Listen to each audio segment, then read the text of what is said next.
नमस्कार, news one India देख रहे हैं आप और मैं हूं आपके साथ अंशिका पाठक। बात करेंगे उत्तर प्रदेश की खबरों की, जहां विधानसभा के शीतकालीन सत्र का दूसरा दिन है। औपचारिक कार्यों अध्यादेशों को पटल पर रखा जाएगा। आज सदन में दूसरा अनुपूरक बजट पेश करेगी सरकार। अनुपूरक बजट से महत्वाकांक्षी योजनाओं के लिए राशि मिलेगी। जनता से जुड़ी योजनाओं को पूरा करने पर फोकस होगा। आज सदन में लेखानुदान भी पेश करेगी राज्य सरकार। कई मुद्दों पर सरकार को घेरने की कोशिश विपक्ष करेगा। किसानों और युवाओं को मिल सकती है कई बड़ी सौगात। तो किसानों और युवाओं को कई बड़ी सौगात मिल सकती है। विकास का अनुपूरक बजट होगा और इसमें सबसे ज्यादा फोकस किया जाएगा उन प्रोजेक्ट्स पर जो सीधे किसानों को और युवाओं को लाभ पहुंचाएंगे। तो यूपी विधानसभा का शीतकालीन सत्र आज दूसरा दिन है। दूसरे दिन में कई सारी चीजें पटल पर रखी जाएंगी, लेकिन आपको बता दें कि जनता से जुड़ी योजनाओं को पूरा करने पर सबसे ज्यादा फोकस होगा। आज सदन में लेखानुदान भी पेश करेगी राज्य सरकार। इसके अलावा बता दें कि कई मुद्दों पर सरकार को घेरने की कोशिश विपक्ष करेगा। तो अनुपूरक बजट से महत्वाकांक्षी योजनाओं के लिए राशि मिलेगी और जो प्रोजेक्ट्स रुके हुए हैं, अटके हुए हैं, उन्हें तत्काल प्रभाव से पूरा करने पर फोकस होगा। अश्विनी द्विवेदी हमारे संवाददाता हमारे साथ जुड़ गए हैं। अश्विनी, शीतकालीन सत्र का आज दूसरा दिन है, क्या कुछ आज पटल पर रखा जाएगा? कई मायनों में खास है आज का दिन।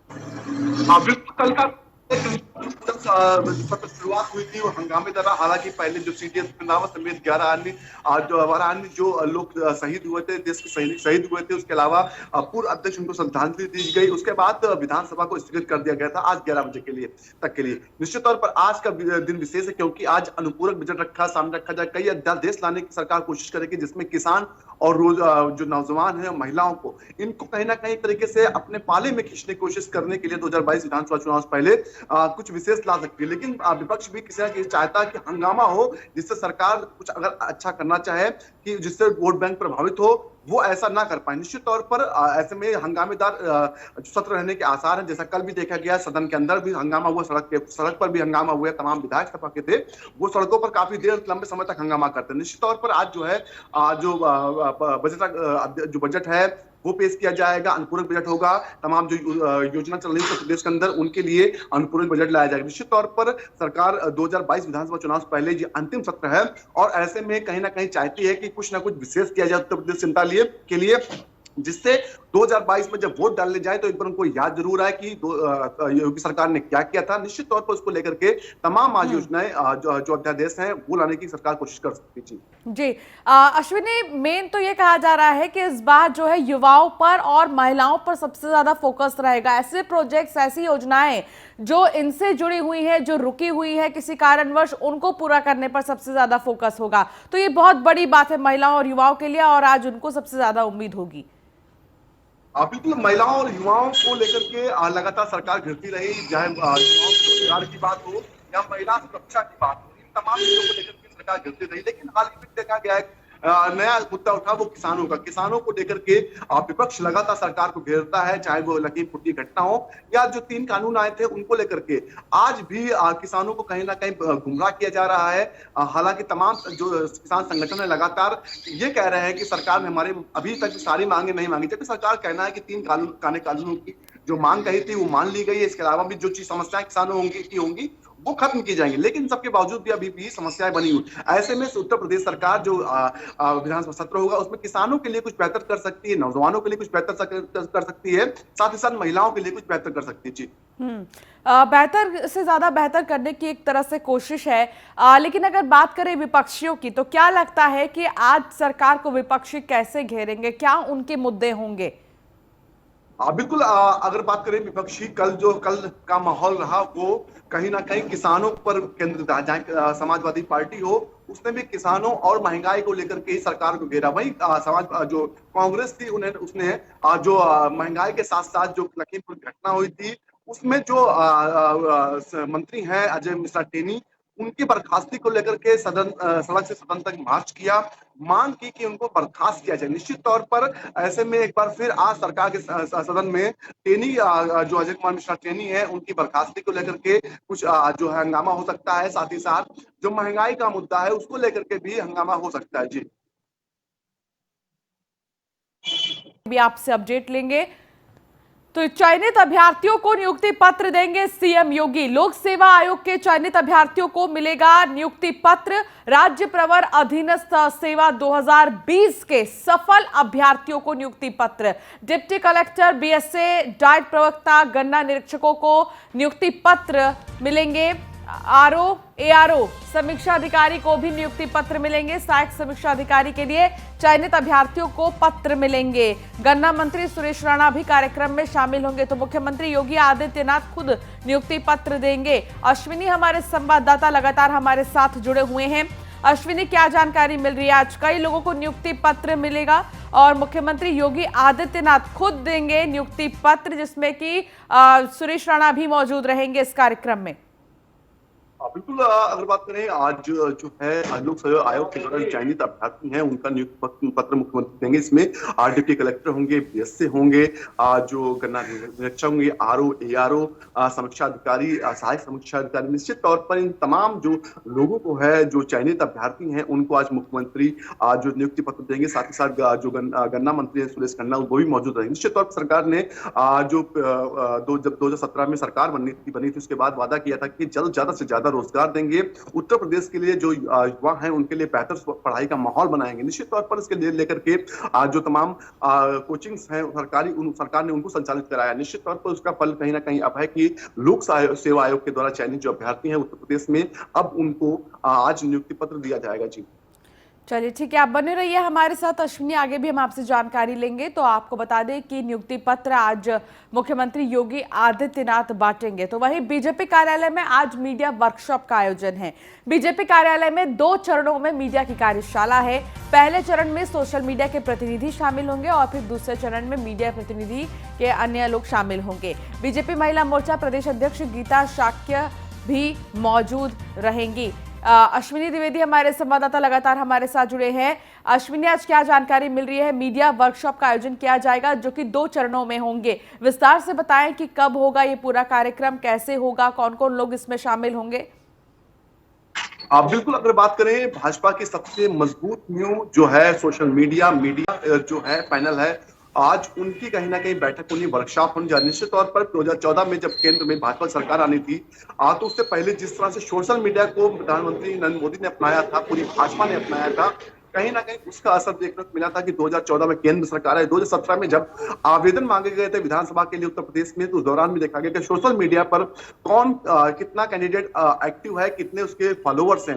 निश्चित तौर पर इन तमाम चीजों को लेने के बाद भी 2017 में टिकट का बंटवारा हुआ था। अब 2022 का चुनाव होना है, ऐसे में पहले तो जो अपने योद्धा है उनको तैयार करना है। ऐसा माना जाता है कि जो सोशल मीडिया टीम भाजपा की है उसका टक्कर अभी भी कोई नहीं ले सकता है।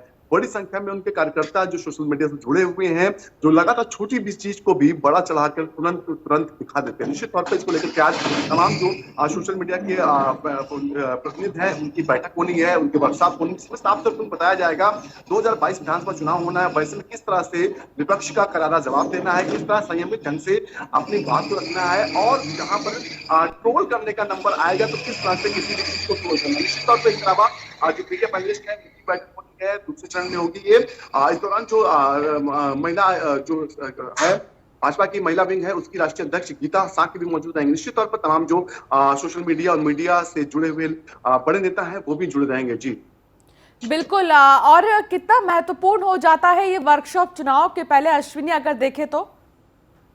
बिल्कुल काफी महत्वपूर्ण है, क्योंकि सोशल मीडिया भाजपा की इतनी मजबूत हो चुकी है कि जो चाहे तमाम अन्य पार्टियों की बात करें, चाहे समाजवादी पार्टी, कांग्रेस से सिर्फ और सिर्फ उसकी खींची हुई लकीर पर चलने का काम कर रही है। बाकी अभी तक उन लोगों के पास कुछ भी नहीं है। और उसको और मजबूत करने के लिए कि आखिर किस तरह से काम करना है, 2022 चुनाव होना है, वैसे में किन किन मुद्दों को लेकर के लगातार एक्टिव रहना है, किन मुद्दों को ऊपर शांत रहना है, किस भाषा का संयमित, किस भाषा में बात करनी, इन तमाम चीजों को सिखाया जाएगा, और जिसका फायदा कहीं ना कहीं 2022 में विधानसभा चुनाव में भाजपा को मिल सकता है। चलिए, बहुत शुक्रिया इस तमाम जानकारी के लिए अश्विनी। तो लखीमपुर कांड पर गृह राज्य मंत्री अजय मिश्र टेनी की मुश्किलें बढ़ती जा रही हैं। एसआईटी रिपोर्ट सामने आने के बाद एक ओर विपक्ष ने उनके खिलाफ मोर्चा खोल रखा है, तो दूसरी ओर वो खुद अपनी पांव पर कुल्हाड़ी मार रहे हैं। लखीमपुर खीरी में पत्रकारों ने उनसे एसआईटी रिपोर्ट को लेकर सवाल किया तो मंत्री जी भड़क गए और पत्रकारों को पीटने की धमकी दे डाली। देखिए रिपोर्ट। मंत्री जी, आपके बेटे पर जो और धाराएं लग गई उस पर क्या कहेंगे? काम है उस काम के बारे में बात करो कि कहां वहां धाराओं के बारे में नहीं नहीं, एसआईटी नहीं जानती। ऐसा है बुद्धि के सवाल मत करा करो। दिमाग खराब है क्या है? चलो चीजें बैलेंस कर देंगे। अरे खबर बंद कर दे। गजब मंत्री जी गजब, आपके बेटे पर किसानों को कुचलने के आरोप लगे। बेटा आपका जेल में रहे, कटघरे में खड़े आप हो और हम सवाल भी ना पूछे। मंत्री जी, सुनो आपके बेटे पर भाइयों जो और सुनो, धाराएं लग गई- सवाल पूछोगे तो मंत्री जी गाली देंगे, पीटने की धमकी देंगे, बदसलूकी करेंगे, क्योंकि दिल्ली में गृह राज्य मंत्री वाली कुर्सी की ये शोभा जो बढ़ा रहे हैं। मंत्री जी, आपके बेटे पर जो और धाराएं लग गई उस पर क्या कहेंगे? काम है उस काम के बारे में बात करो कि कहां वहां धाराओं के बारे में नहीं नहीं, एसआईटी नहीं जानती। ऐसा है बुद्धि के सवाल मत करा करो। दिमाग खराब है क्या है? चलो चीजें बैलेंस कर देंगे। अरे खबर बंद कर दे। खीरी के इस पत्रकार का गुनाह सिर्फ इतना था कि तुकुनिया कांड के आरोपी और मंत्री जी के सुपुत्र को लेकर आई एसआईटी की रिपोर्ट पर सवाल पूछ लिया। फिर क्या था, टेनी महाराज की शान में मानो गुस्ताखी हो गई। मंत्री जी ने आओ देखा न ताओ, पीटने तक की धमकी दे डाली। लेकिन इस बीच टशनबाज टेनी की करतूत कैमरे में कैद हो गई और जब ये तस्वीर टीवी पर चली तो जनाब दिल्ली तलब कर लिए गए।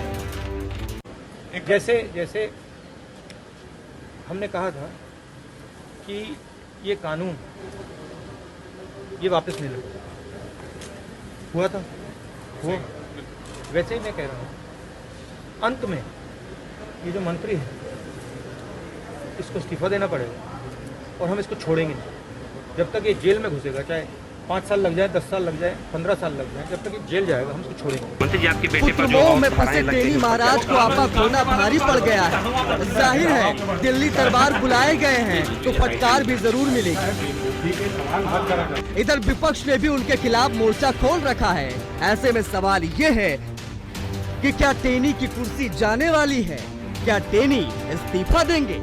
Bureau report, news 1 India. मंत्री जी, आपके बेटे तो लखीमपुर हिंसा पर एसआईटी रिपोर्ट आने के बाद गृह राज्य मंत्री अजय मिश्र टेनी बौखला गए हैं। बेटे को फंसता देख टेनी ने आपा खो दिया है और भड़ास मीडिया कर्मियों पर निकाली है। इधर एसआईटी रिपोर्ट को लेकर दिन भर सियासी पारा गर्म रहा। लखनऊ से लेकर दिल्ली तक विपक्ष ने टेनी के खिलाफ मोर्चा खोल दिया है। लोकसभा में राहुल गांधी ने स्थगन प्रस्ताव दिया और सरकार पर गृह राज्य मंत्री को बचाने का आरोप मढ़ा है। तो वहीं यूपी विधानसभा में भी इस मुद्दे पर जमकर हंगामा हुआ। कांग्रेस और सपा के विधायकों ने सदन से लेकर सड़क तक प्रदर्शन कर सरकार के खिलाफ मोर्चा खोल दिया है। सपा कांग्रेस दोनों ने गृह राज्य मंत्री टेनी का इस्तीफा मांगा है।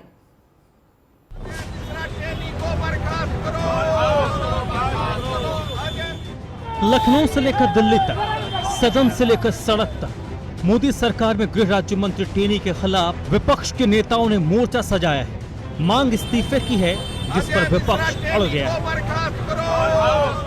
रिपोर्ट है, अब तो जांच में सब चीजें बाहर आ गई हैं। अगर कोई जिम्मेदार है तो भारतीय जनता पार्टी के नेता, साजिश में गृह राज्य मंत्री, उन पे सब पे सवाल खड़े हुए हैं। इसलिए उन्हें तुरंत मंत्री को बर्खास्त करना चाहिए भारतीय जनता पार्टी को, और वरना ये बुलडोजर और माफिया वाली बात एकदम झूठी है। लखीमपुर खीरी कांड को लेकर कल एसआईटी की पहली रिपोर्ट आई जिसमें तिकोनिया कांड को सुनियोजित साजिश करार दिया गया। एसआईटी ने साजिश के तार सीधे मंत्री के बेटे से जोड़े तो विपक्ष ने लखनऊ से लेकर दिल्ली तक हल्ला बोल दिया। लोकसभा में कांग्रेस के नेता राहुल गांधी ने स्थगन प्रस्ताव रखा तो दूसरे विपक्ष नेताओं ने भी सरकार को सवालों के कटघरे में खड़ा कर दिया। ने कहा कि ये जजमेंट आया है और उनके जो मंत्री हैं उसमें ये इन्वॉल्व है, तो हमने कहा कम से कम डिस्कशन तो अलाउ होना चाहिए, मगर वो डिस्कशन नहीं करना चाहते। सर आपको लगता है उनको रिजाइन करना चाहिए?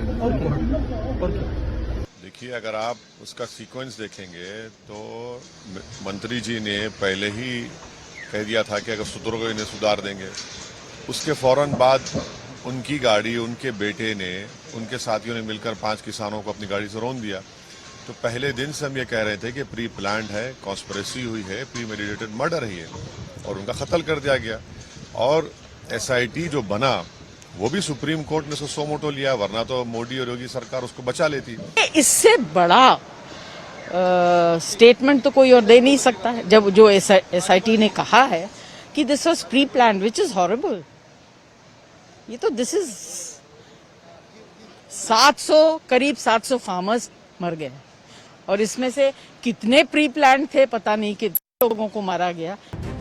दिल्ली में सियासी पारा चढ़ा तो यूपी के राजनीतिक गलियारों में भी इसकी गर्माहट देखी गई। यूपी विधानसभा के शीतकालीन सत्र के पहले दिन अजय मिश्रा टेनी को बर्खास्त करने की मांग कर सपा और कांग्रेस के विधायकों ने धरना दिया और फिर सड़कों पर उतरकर अपनी आवाज बुलंद की।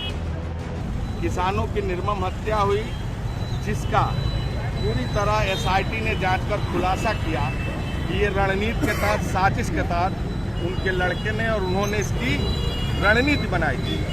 आखिर किसानों को न्याय कब मिलेगा? अब मंत्री अजय मिश्रा टेनी इस्तीफा देंगे या नहीं, ये तो बीजेपी के बड़े नेता ही जाने। लेकिन फिलहाल विपक्ष ने इसे मुद्दा बना दिया है, और जिस तरीके से SIT की जांच आगे बढ़ रही है, इससे बेटे के साथ ही मंत्री टेनी की मुश्किलें बढ़ रही हैं। Bureau report, news 1 India. Noida के सेक्टर 63 में टप्पेबाज बदमाशों का आतंक देखने को मिला। न्यूज़ 1 इंडिया के ऑफिस के सामने चोरी की बड़ी वारदात। लगातार एक के बाद एक चोरी की 3 घटनाएं सामने आई हैं। टप्पेबाजों ने ऑफिस के बाहर कार का शीशा तोड़कर चोरी की वारदात को अंजाम दिया है।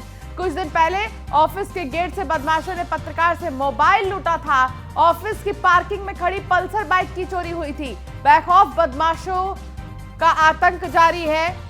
बदमाश एक के बाद एक वारदात को अंजाम दे रहे हैं। फेज 3 थाना क्षेत्र की PCR लपट पुलिस की गश्त पर सवाल उठ रहे हैं। आखिर एक के बाद एक चोरी, लूट की वारदात पर लगाम क्यों नहीं है? CP आलोक सिंह के निर्देशों का पालन आखिर क्यों नहीं हो रहा? आखिर कब तक मूक दर्शक बनी रहेगी पुलिस?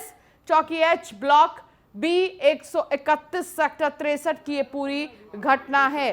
तो आप देख सकते हैं शीशा तोड़कर कैसे चोरी की वारदात को अंजाम दिया गया है। गाड़ी का शीशा तोड़ दिया गया है और चोरी की गई है। तो CP आलोक सिंह के निर्देशों का पालन आखिर क्यों नहीं हो रहा? ये तमाम सवाल उठते हैं। एक के बाद एक चोर आखिर कैसे अलग अलग गतिविधियों को अंजाम दे रहे हैं? इन पर शिकंजा क्यों नहीं कसा जा रहा है? सेक्टर 63 का ये पूरा मामला है।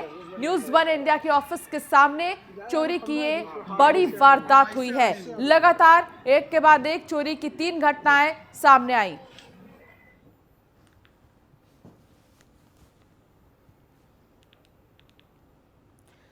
तो चंदौली में भीषण सड़क हादसा, अनियंत्रित कार नहर में जा गिरी। हादसे में 4 लोगों की मौत हो गई है। पुलिस ने रेस्क्यू कर शवों को बाहर निकाला है। चंदौली के भुरकुंडा गांव के पास ये सड़क हादसा हुआ है।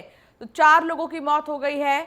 अनियंत्रित कार पेड़ से जा टकराई, जिसमें 4 लोगों की मौत हो गई है। भीषण सड़क हादसा हुआ है। चारों को अस्पताल लाया गया, लेकिन 4 लोगों की मौत हो गई है। तो कार को भी देखा जा सकता है, बुरी तरह क्षतिग्रस्त है ये कार, और ऐसे में तेज रफ्तार का कहर अभी भी जारी है।